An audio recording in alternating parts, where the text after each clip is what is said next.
she says it 5 more times, you go buy her, buy her 10 drinks. That's really good. So there's some other news that came out with the key patent application. This was in a press release that just came out. This brings you to 22 allowed and/or issued, 12 of which are U.S. patents. I'd like you to dive in a little bit as to what the actual the key patent applications are, if you can get into that, and what that means for the company and the marketplace. So as we develop other applications or potential applications of our biomaterials, we keep expanding our patent. It does one of two things. It broadens our scope of protection and lengthens the time of protection.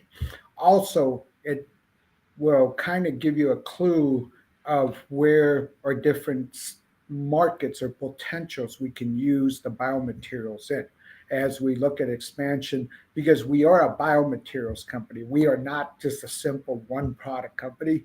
We have multiple products in the animal health space as well as in the human space.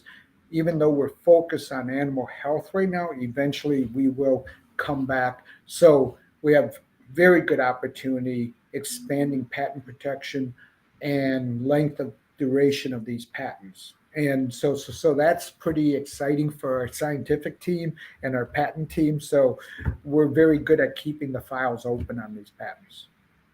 Well, I mean, we've talked about in the past, you've set up for things outside. We started in the equestrian space. You've moved to the feline space, the small pets, dogs, cats. You're having massive attendance and exposure at these veterinarian conferences. In fact, you're going to be at the Microcap Conference, which is at Caesars Palace in Atlantic City. So if people are in the area, they can come see you. And then you're also going to the second largest conference and that's in Las Vegas and where, can you give us the details on that? Sure. It's called the Western Veterinary Conference. It is the second largest veterinary conference, but it's located on the West Coast. So we tend to pick up all the West Coast vets that didn't want to go to Orlando. And we get a lot of Vancouver vets at this show, and they've been requesting the product. And so we're moving along very good with Health Canada on working on, and we feel we're not that far away from Canadian distribution. But the Western Veterinary... That's a big lead, John, because you had tremendous success in the United States, but is moving into Canada the first time that you'll be operating and distributing outside of the United States with the product? Yes, because every country has their regulatory unit, and governments like to take their cut of the pie. So you got to go through the process and pay the local government. Right. Well, yeah, especially when you start working. But I think this goes to speak to the volume that this isn't just, obviously the success and potential market we've talked about for the size and scope of what Pet Vivo can be with the spring product, especially when we're hearing the numbers, like you said earlier on in our discussions. The average syringe was 2. Now you're getting 4 to 6. I mean, that's a tremendous double increase. And the fact that you can look at what the total addressable is in the United States for just the pet market, the equestrian market. Now, as we begin looking at what the addressable market is outside of the United States, that's obviously going to drive a tremendous amount of shareholder value, I would assume. Yes. There's a lot going on in the United States. So, we stay focused there, but because Canada has so many vets that come down to Vegas, they get away from the cold weather, and we're able to see a lot of the products. And it's interesting because we know of some of the Canadian vets send me photos of them injecting spring, and I go, "How did you get it?" They go, "Well, one of my friends is a vet right across the border up in New York area. They ordered it for me, and I just went and picked it up." I said, "Oh, okay." No, that works. So, John, obviously the market's expanding. I know we've gone through, the patents. We've talked about a lot of the conventions you've been at. Are there any more developments that you want to share with the audience with regards to, milestones that you're reaching, new things that are coming out? Obviously, your sales are increasing. That's an obvious point here. So talk to us a little bit about where you see the next, say, 2 quarters going specifically for your company. So there are two studies that we completed a while ago, and we were been accepted to be published in two very leading journals. We ran into a difficulty, their time lag. It looks like it's 9 months after they accept you. And I said, God, it's not worth that time. So we will publish them ourselves in the form of a white paper. So I would expect those two to come out in the next 2 to 3 weeks. A lot of the vets, I think, are moved beyond the publishing of the paper, but or it's good. It's good that we're going to have that coming out. So I think that will help also further adoption. Um, we have multiple presentations being done at the Western. So we're excited there. The next 2 quarters, I think the acceleration will just keep going as we get more and more data out in the field. And as these two trade shows are the big ones for the year. I mean, every week there's a regional trade show or local trade show, but these two are big catalysts to jump off on. And given that I'm very confident that we're going to have some prominent vets talk at the Western Veterinary. And I think, so given that, that will also add a lot of new adoption. And then also we're much more focused now on telling the Canadian veterinary doctors that we're not that far away and that a Canadian distributor will be reaching out to them in a very short period of time. Well, that's tremendous. Now, I want to focus a little bit. Obviously, this is the markets hunter, and so we do want to cover a little bit of the markets with you, given some of your experience. But before we do that, obviously, your company's publicly traded. You can follow along the stock symbol as we have below, PETV. Talk to us a little bit about your thoughts on the market, how you guys have been positioning. Obviously, we just came out of some tumultuous times, some kind of very wavy markets, and I want to ask a two-part question. The first part of the question is where you see PetVivo in the marketplace, and then we'll get your thoughts on kind of the overall marketplace and your thoughts on the market. So because obviously there's a lot going on there. So let's start with the pet with your company and where you see yourself being positioned now. Sure. I think we were one of the better performing companies in December and January. I think we were up over 60%. And as a nano cap within our peer group, I think we were the top performing stock. I've become very bullish in the overall market, especially in the small cap medical technologies, because one, on a valuation basis, and then two, on a technical analysis basis.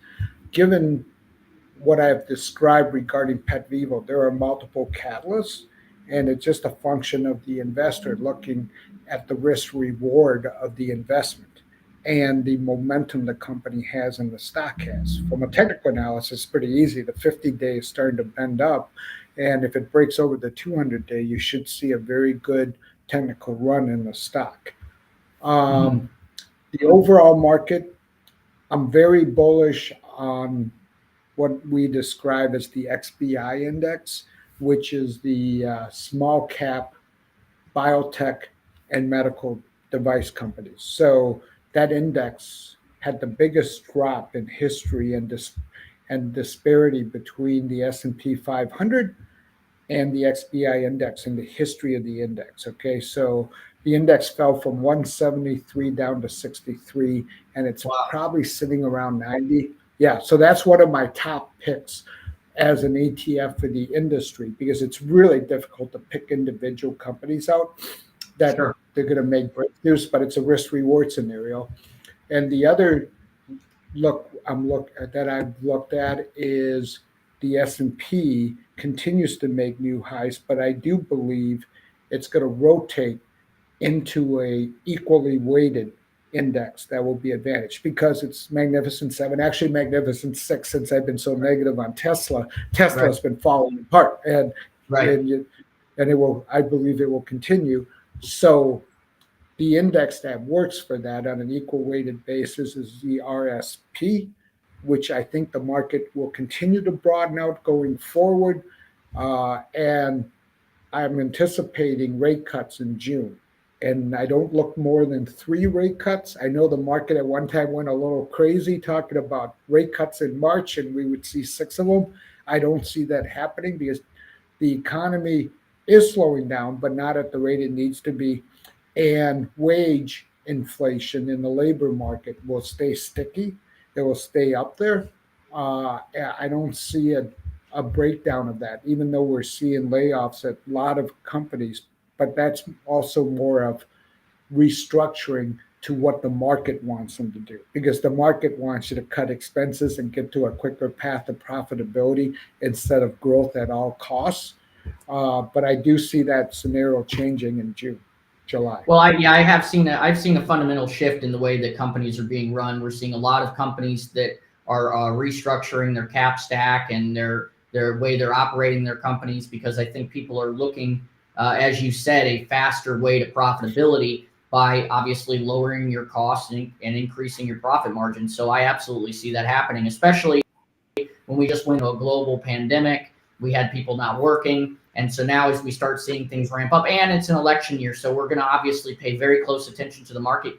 And obviously the smaller, and I like how you refer to the XBI index, because, when we look at this and we do look at how well your company survived through all of the, kind of tumultuous ups and downs. And, we won't say that there were certain things that were going on with regards to short selling and selling and some of these things, because we can't necessarily prove it. But I mean, we'll look at the charts and you can come to your own conclusions on that. But being able to survive and be a weathered company, I think speaks volumes, especially when we look at the share count, we look at what your profitability is from your manufacturing costs to your overall distribution, now your expansion plans. So I think the more and more, and this is just my analysis on the company, the more that you are able to get the spring product inside the hands of more veterinarians and have them have a better understanding and being on more of these stages, that's just going to increase more demand, which is going to increase more, education and awareness in the market. So it's going to be very interesting to watch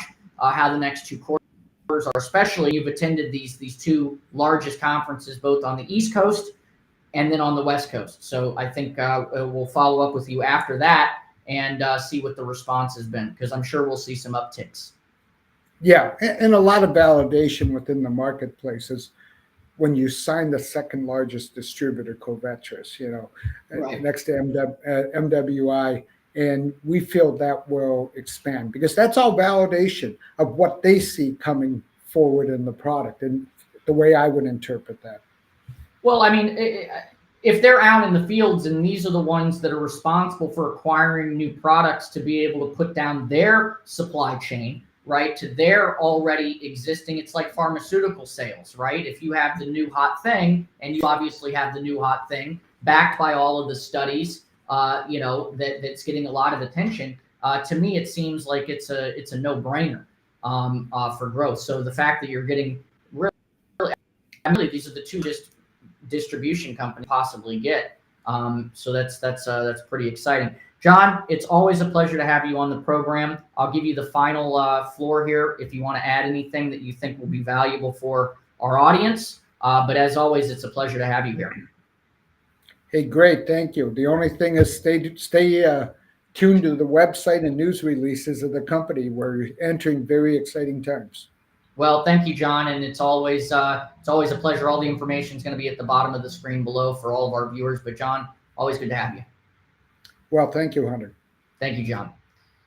All right, ladies and gentlemen, that was John Lai, the CEO of PetVivo. We love the company. We think that they're doing some incredible technological developments with their patent applications. If you are in the areas and you're able to attend any of the conferences and learn more about the products, obviously you can stay tuned to our show. Both Markets Hunter and the American Wallet. Make sure you subscribe to our newsletter as well, where we go into the company, the information that we feel is relevant for you, so that you can get an in-depth and actually hear from the executives themselves and get their takes on the market and where their companies are positioned and how they're positioned to be successful in the market. So that's always an exciting part and benefit of this program. So with all of that being said, this is Hunter Gaylor signing off from another episode of Markets Hunters, and we'll be right back here very soon. Lameness issues, joint pain, and osteoarthritis can be difficult to treat and debilitating for an animal's health and well-being. Take control of lameness issues and joint pain. Introducing Spring with OsteoCushion technology. With just one injection, Spring with OsteoCushion technology targets the root cause of lameness issues, joint pain, and osteoarthritis, helping animals do what they do best.